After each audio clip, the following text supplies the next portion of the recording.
सत्संग की सर्वाधिक महत्ता है, सत्पुरुषों का संग करना। अच्छा, कितनी देर करना? यद्यपि एक बार तो यह कहा गया कि जब बहुकाल करिए सत्संगा, पर श्री तुलसीदास जी कहते हैं एक घड़ी आधी घड़ी आधियु में पुनि आध, तुलसी संगति साधु की कटे कोटि अपराध, संत दरस जिमि पातक टरे, जितना हो जाए। और एक जगह तो कहा कि तात स्वर्ग अपवर्ग सुख धरिय तुला एक अंग, तूल नता ही सकल मिली जो सुख लव सत्संग। अब प्रश्न होता है कि एक और तो कहा गया कि बहुत दिन तक सत्संग करो, तब संशय की निवृत्ति होती है। और कहीं कहीं कहा कि क्षण भर का भी सत्संग मिल जाए तो सौभाग्य है, भगवान की कृपा है। तो क्या क्षण भर का सत्संग लाभ दे सकता है? कई बार ऐसे मन में बात आती है और हम सोचते हैं कि बढ़ा चढ़ाकर बात कह दी गई है,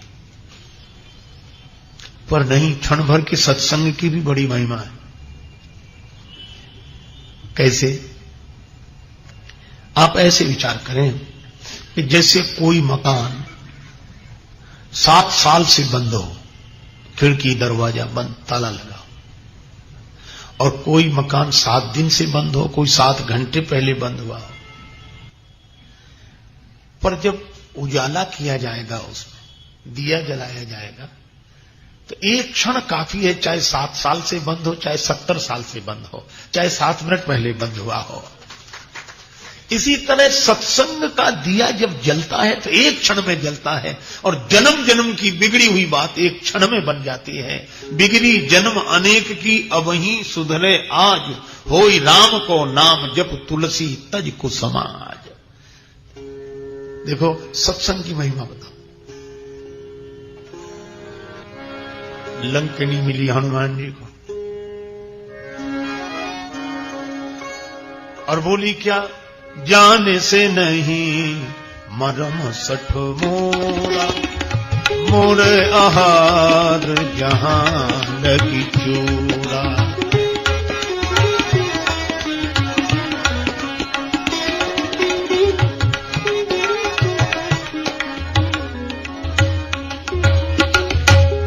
लंकनी बोली मुझे नहीं जानते, मैं तुम्हें खा जाऊंगी। हनुमान जी बोले क्यों? लंकनी बोली मैं चोरों को खाती हूं। हनुमान जी को हंसी लगी कि अगर तू चोरों को खाती है तो सबसे पहले तुझे रावण को खा लेना चाहिए, क्योंकि वही लंका का सबसे बड़ा चोर है। रेती चोर कुमारग गाम, अंगद जी ने तो कहा है। पर अजीब बात है, हनुमान जी बोले मैं तो चोर का पता लगाने आया हूं, और तू चोर को खाती है कि चोर को रखाती है?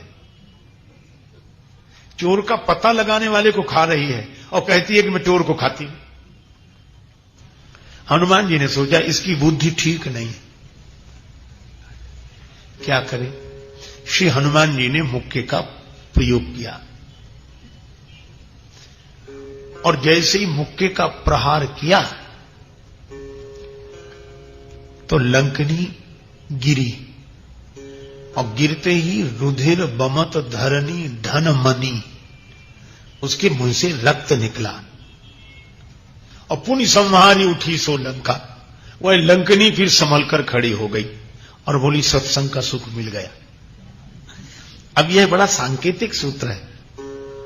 यह हनुमान जी ने जो चोट की, ये चोट क्या है? सदगुरु मेरा सूरमा करे शब्द की चोट। हनुमान जी ने प्रहार किया, और हनुमान जी संत हैं, बिनु हरि कृपा मिलहि नहीं संता। तो संत तो शब्द की चोट करते ही हैं, और जैसी शब्द की चोट हनुमान जी ने की तो लंकनी के मुंह से रक्त निकल गया। जो भीतर भरा था वह रक्त निकल गया, और रक्त माने राग। और जब संत शब्द की चोट करते हैं तो मन के भीतर भरा हुआ जगत का राग बाहर आ जाता है। लंकनी के मुंह से निकला रक्त और लंकनी बन गई विरक्त, राग निकल गया। और सचमुच जब राग चला जाता है तो द्वेष भी चला जाता है, और जहां राग और द्वेष नहीं है उस शांति का अनुभव करने वाला सत्संग की महिमा समझता है। जो सुख लव सत्संग, पर संकेत है कि पुनि संहारी उठी सो लंका, लंकिनी संभल गई। वे सौभाग्यशाली हैं जो संत के शब्द की चोट खाकर संभल जाते हैं। पर हनुमान जी ने इसी तरह की चोट रावण पर भी की थी। सो हनुमान हन्यो मुठिका, और इस शब्द पर ध्यान दें, रावण पर भी हनुमान जी ने मुठिका का प्रयोग किया और लंकनी पर भी मुठिका एक महाकपि हनी, पर लंकनी तो संभल गए। पुनि संहारी उठी सो लंका, और रावण हनुमान जी से बोला कि हमारा आपका युद्ध हो जाए। हनुमान जी ने कहा कि युद्ध तो हो जाए, पर फैसला कौन करेगा, बहुत देर तक युद्ध होगा। रावण बोला लंबा वाला युद्ध नहीं, एक एक मुक्के का, मैं आप पर प्रहार करूंगा, आप मुझ पर प्रहार करना। हनुमान जी बोले ठीक है, लेकिन एक काम करो रावण। क्या? पहले तुम ही मुक्के का प्रहार करो मेरे ऊपर।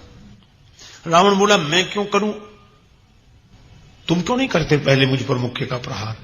हनुमान जी मुस्कुराकर बोले डर यह है कि कहीं मैंने पहले मुक्के का प्रहार कर दिया तो फिर पता नहीं तुम्हारी बारी आती भी है कि नहीं, तुम्हारे मन में ही यह बात रह जाएगी, इसलिए पहले तुम ही मुक्के का प्रहार करो। और रावण ने पूरी शक्ति से हनुमान जी पर मुक्के का प्रहार किया। अब विचार करें हनुमान जी कौन है? का ज्ञान इनाम अग्रगण्यम। हनुमान जी संत के स्वरूप हैं, सदगुरु के स्वरूप हैं, ज्ञानियों में अग्रगण्य हैं, और इन पर प्रहार कौन कर रहा है? रावण। और रावण कौन है?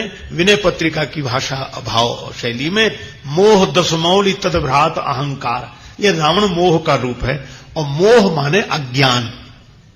मानस में मोह शब्द का प्रयोग मोहित होने के अर्थ में तो किया ही गया है, पर अज्ञान के अर्थ में शब्द का अधिक व्यवहार हुआ है। तो मोह माने अज्ञान, तो ये अज्ञान का मोह का प्रहार है संत पर हनुमान जी के लिए बड़ी सुंदर बात आई। वीरासन में बैठ गए, रावण ने प्रहार किया, जान टेक कपि भूमि न गिरा। हनुमान जी वीरासन में विराजमान हुए। वीरासन में क्यों? महा अजय संसार रिपुजीत सकई सो वीर। वह जान टेक, और टेक कर, क्यों?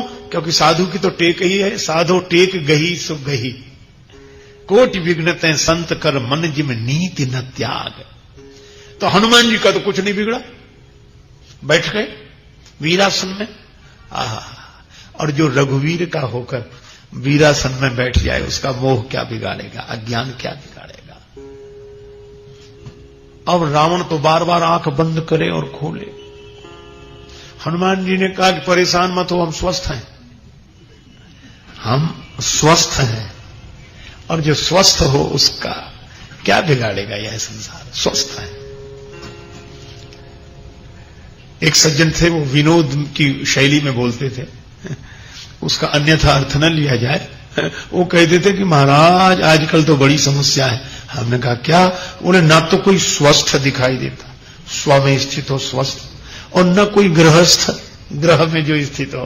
बोले फिर? बोले अधिकांश कायस्थ दिखाई देते हैं, सब काया में ही स्थित है, काया में स्थित है।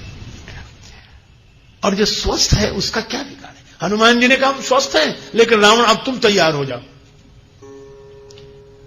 रावण बोला अब तैयार ही हैं और कर ही क्या सकते हैं। हनुमान जी ने मुक्का उठाया, तो मुक्के का जब प्रहार किया तो रावण की क्या हालत हुई, मूर्छित होकर गिर गया। और जब मूर्छा हुई, दूर हुई, तो बोला क्या? कपिबल विपुल सराहन लगा, वाह कमाल कर दिया, आप जैसा बलवान मैंने नहीं देखा, वाह वाह वाह। हनुमान जी बोले मुझे धिक्कार है, मुझे धिक्कार है। क्यों? बोले बल देखते तो तब जब बताने के लिए बचते ही नहीं, तुम बच गए। और इसमें संकेत क्या मिला? संकेत ये मिला कि लंकनी पर हनुमान जी ने प्रहार किया तो लंकनी संभल गई, और रावण थोड़ी देर मूर्छित रहा, फिर तारीफ करता रहा। इसका अर्थ यह है कि संत शब्द की चोट सब पर करते हैं, पर जो साधक होते हैं वे शब्द की चोट से संभल कर खड़े हो जाते हैं, वे संभल जाते हैं। लेकिन जो संसारी हैं वे थोड़ी देर तो मूर्छित रहते हैं, संत के शब्द की बात सुनकर थोड़ी देर मूर्छित रहते हैं, और फिर वाह मजा आ गया, क्या कमाल किया, क्या बात कही, कैसी चोट की बात कही, बस तारीफ ही करते रह जाते हैं। तब संत को भी लगता है कि हमें धिक्कार है, अरे ये शब्द की चोट केवल इतने के लिए थोड़ी कही थी कि केवल प्रशंसा हो जाए हमारी, नहीं नहीं, इस शब्द की चोट से जो संभल जाए। तो लंकनी संभल गई और रावण संभल नहीं पाया। कैसे संभले? जब ये एक खोपड़ी वाले नहीं संभलते, वो तो 10 खोपड़ी वाला है, वो नहीं संभला। पर एक बात है, संत का सत्संग बेकार नहीं जाता। जैसे घड़ी में हम लोग अलार्म भरते हैं, तो जब भरते हैं तब नहीं बजता, पर जिस समय के लिए भरा जाता है उस समय जरूर बजता है। और अलार्म तो लोग इसलिए भरते हैं ताकि हम जग जाएं, उस समय से जग जाएं उस समय पर। बस यही है, ये मन की घड़ी में सत्संग का अलार्म जो संत भरते हैं, वह अभी भले ही न बजता हुआ दिखाई दे, पर जिस समय के लिए भरा है उस समय बजेगा जरूर, ये निश्चित बजेगा। किसी ने तुलसीदास जी से कहा कि हम लोग राम राम राम राम राम करते, क्या फायदा? तुलसीदास जी बोले, एक बात बताओ, बचपन में तालाब में तैरना सीखे थे, क्या फायदा था? बोले बस आदत थी। तो बोले ये आदत ही समझ के तो तैरना सीखा था? हाँ। और मान लो कहीं किसी नदी की धारा में बह गए, संकट आ गया, तो बचपन का जो तैरना सीखा था वह सहयोगी बन जाता है। राम नाम को सुमिरिवो तुलसी वृथा न जाए, लरिकाई को तैरिवो आगे हो तो सहाय। इसी तरह सुना हुआ सत्संग व्यर्थ नहीं जाता। और रावण के साथ भी यही हुआ। रावण को भी गुरु जी मिले, शंकर भगवान, और इसीलिए सब सोचते थे कि क्या होगा क्या होगा। शंकर जी कहते थे सत्संग व्यर्थ नहीं जाएगा, अब समय की प्रतीक्षा है। और सचमुच समय की प्रतीक्षा में वह हुआ कि रावण ने जिंदगी भर भगवान का नाम नहीं लिया, बल्कि वो परहेज करता तो भगवान के नाम से, कि धोखे से भी न निकल जाए। जो भी मिलता है उससे यही कहता, कौ तपस्विन के बात बहोरी, तपस्वियों का क्या हाल है। लक्ष्मण जी तक का तो नाम नहीं लेता, लघु तापस कर बाग विलासा। अंगद जी से कहता, तो प्रभु नारी विरह बलहीना, तुम्हारे स्वामी का क्या हाल है, उस तपस्वियों का क्या हाल है, नाम नहीं लेता। लेकिन अद्भुत बात है, जब रावण मरने लगा, अंतिम बाण लगा, तब गरजेऊ मरत घोर रव भारी, कहां राम रन हतों पचारी। राम कहकर जो शरीर छोड़ा, शंकर जी कहते हैं पार्वती हम भी थे, हम हूं उमा रहे ते संगा, देखत रामचरित रण रंगा। और जब रावण ने अंत में राम कहा तो हमें खुशी हुई कि चलो चेला ने दीक्षा सफल तो कर दी, सत्संग काम आ गया। लोग जिंदगी भर लेते हैं, अंत में नहीं ले पाते, और रावण ने चलो अंत में ले लिया। संत का उपदेश था